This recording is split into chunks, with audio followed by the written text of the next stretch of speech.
राजेश खन्ना एक ऐसा नाम जिसने हिंदी सिनेमा को पहली बार सुपरस्टार शब्द का असली मतलब सिखाया। एक ऐसा स्टारडम, एक ऐसा क्रेज जिसे देखकर आज के सुपरस्टार्स भी हैरान रह जाए। 60 और 70 के दशक में वो हर युवा के दिल की धड़कन थे।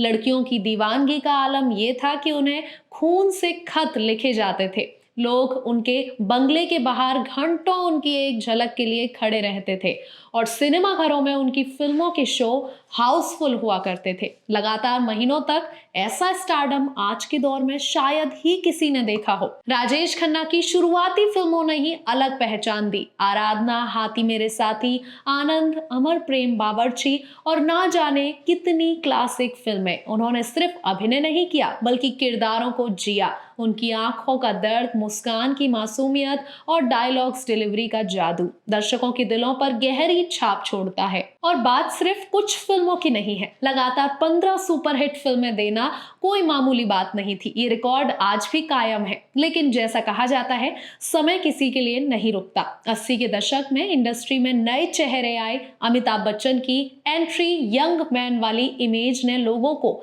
आकर्षित करना शुरू किया और राजेश खन्ना की रोमांटिक इमेज धीरे धीरे फीकी पड़ने लगी। फिल्में फ्लॉप होने लगी और वहीं से शुरू हुआ उनके करियर का ढलान।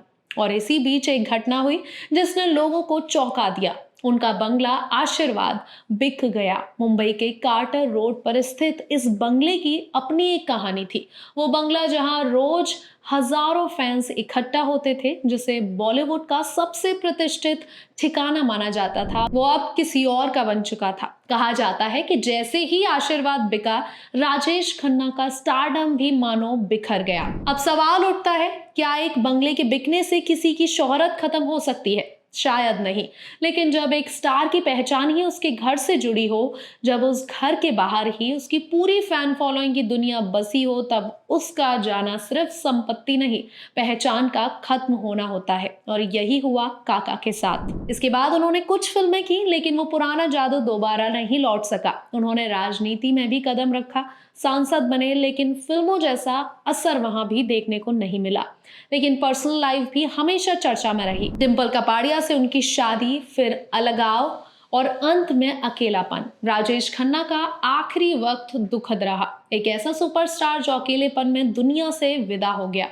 लेकिन कहते हैं ना, सच्चे कलाकार कभी मरते नहीं। उनकी कला उन्हें अमर बना देती है। आज भी जब जिंदगी कैसी हो पहली, कुछ तो लोग कहेंगे या आनंद मेरा नहीं जैसे डायलॉग्स सुनाई देते हैं, तो दिल खुद ब खुद राजेश खन्ना की याद में डूब जाता है।